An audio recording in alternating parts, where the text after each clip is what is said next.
મેળે ફૂંકાઈ જાય એમ આંતરડા જેવા ચોખ્ખા થઈ જાય એવું આપણા શરીરના તમામ રોગો છે ધીરે ધીરે આપણે છોડી ચાલ્યા.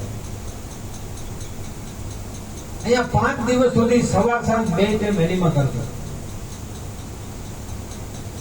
ગાંધી બાપુએ એવું કીધું કે ઘરે ઘરે તમે એનિમા પોટ પહોંચાડી દો તો 80% દવાખાના આપોઆપ બંધ થઈ જશે.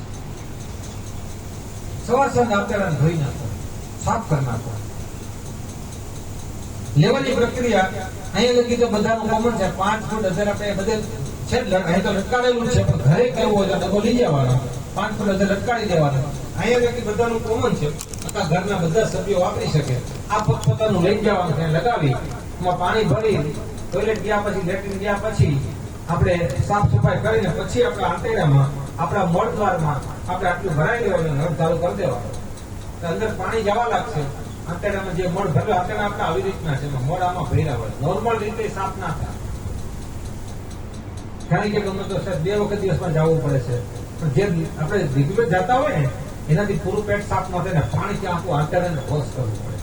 પાણી જેવું જશે ને અંદર એટલે આપણે ફોર્સ આવશે, ધક્કો આવશે. જેટલું રહે એટલું રાખવાનું અને પછી જો ફોર્સ આવે એટલે છોડી દેવાનું, નળી કાઢી લેવાની અને આંતરડામાં જો બોખરાવાની અંદર કચરો બધો નીકળી જશે. 2 કે 3 વખત એવી રીતે આંતરડામાં પાણી ચડાવી કાઢી નાખવાના, ચડાવીને કાઢી નાખવાના. આંતરડાના એક પ્રકારના કોગરા. એક બેન મને મળવા આવ્યા હતા, અને આંતરડાના કોગરા કરવાના. તો કે સાહેબ આ ગળામાં કેટલા સુધી જવા દેવા? જયારે મોટા ગયા ગળા નથી બહુ નહીં. એટલે હું ચોખ્ખો જ કરું છું કે આંતરડાના કોગરા કીધા એટલે ઓલું હેમ જાય.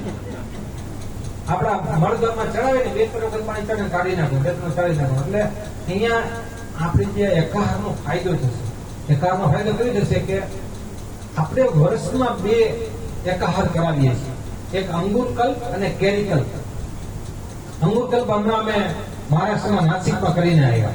હું બધાને કહું કે વર્ષમાં 2 કલ્પ જરૂર કરજો.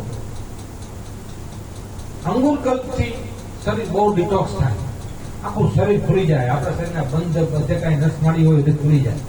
અંગુર એટલું તાકાતવાળું, સફાઈ કરે બહુ. અને કેરીકલ્પ છે ને એ બોડીને વિટામિનોથી ગીચ કરી નાખે.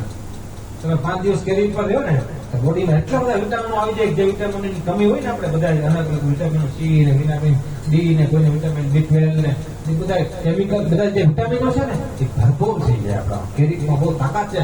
ફળોનો રાજા કીધો, કેરીને શું કીધું? ફળોનો રાજા છે. એનો મેક્સિમમ ફાયદો લેવો હોય ને તો આપણે આંતરડા સાફ કરવા પડે.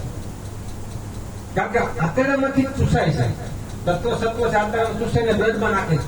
આંતરડા બધા ભરેલા હોય તો આપણે કેરી ગમે એટલી ખાઈ તો કઈ ફાયદો ના થાય. એટલે આંતરડાને 2-3 વખત સાફ કરી નાખો. આમાં શું શું નાખી શકો? અત્યારે સાદું પાણી, અભી કઈ નહીં. આમાં કઈ ફેરફાર કરવાનો હોય તો મને વ્યક્તિગત મળીને એને જોયા પછી જુદા જુદા એનિમા અપાય છે. એમાં કોઈ ઔષધિ નાખવામાં આવે, કોઈ ગ્લિસરીન નાખવામાં આવે, કોઈ લીંબુ પાણી થી કે કોઈ ફળા પાણી થી કે જુદું જુદું સાબુ થી કે. તો અત્યારે જનરલ કરવું હોય કોઈને તો આપણે એને અહીંથી એટલી જ સલાહ આપી શકીએ કે સાદા પાણીથી બોડીના ટેમ્પરેચર જેટલું જ પાણી એમાં લેવાનું. બોડીનું ટેમ્પરેચર 37-38 ડિગ્રી છે, જે આપણું નોર્મલ પાણીનું હોય છે. એ પાણીથી આપણે ચડાવી અને અત્યારે એને સાફ કરવાનું. આ 5 દિવસ દરમિયાન કેરીકલ્પનો વધુમાં વધુ ફાયદો લેવો હોય તો આંતરડાને સાફ કરવાનો. સવારે સાંજે 2 ટાઈમ કરાવો. આ વિષય આના પછી આવવાનો હતો, પણ મેં લઈ એટલા માટે લીધો કે આ આપણે પહેલા દિવસથી સ્ટાર્ટ થઈ જાય તો 5 દિવસમાં વધુ ફાયદો થાય. 2-3 દિવસ પછી આનો સબ્જેક્ટ આવશે, પણ ત્યારે બહુ મોડું થઈ ગયું. 2 રાત 3 રાત આપણી વહી ગઈ. પોઝિશન ને વિશે આવશે ત્યારે કહીશ.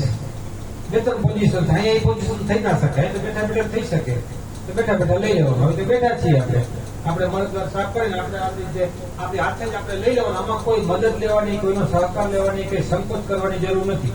જેમ બાથરૂમમાં આપણે આંખ ધોઈએ, કાન ધોઈએ, મોઢું ધોઈએ, કોગળા કરીએ, ગલોફા ધોઈએ, દાંતને સાફ કરીએ છીએ, શરીરને સાફ કરીએ, માથાના વાળ સાફ કરીએ છીએ, એમ આપણા લેટ્રિનમાં જઈને આપણે આંતરડાને સાફ કરો. બધી સામાન્ય ક્રિયા છે અને કોઈ એવી બધી મોટે ભારે ભરખમ ક્રિયાને મનમાં લાવવાની જરૂર નથી. ઘણા એનીમાં સમજાવતો તો મોઢું બગડી જાય, આમ મોઢે કરી જાય, આમ કરી જાય. એટલું બધું એને આમ સુખ કરે નહીં, એટલી બધી સુખ કરાવવાની જરૂર નથી. આપણે ટોયલેટમાં છે, આપણું છે, આપણું જંગ છે, આપણે ધોવાનું છે, આંતરડું છે. આમાં કોઈ મોટી કોઈ એવી શરમજનક ક્રિયા નથી.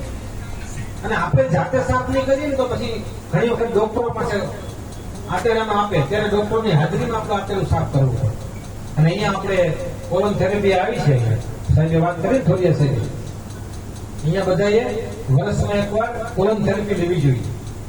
સુંદર સાફ થઈ જાય બોડી, આ એટલા એકદમ સાફ કરી નાખે, કાચ જેવું અત્યારે થઈ જાય, એકદમ સુંદર. 3 વખત એના ડોઝ હોય છે, 10 દિવસે બહુ સુંદર થઈ જાય કોલમ થેરેપી. અહીંયા કેટલાક જીવન જરૂરી આપણા રોજિંદા જીવનમાં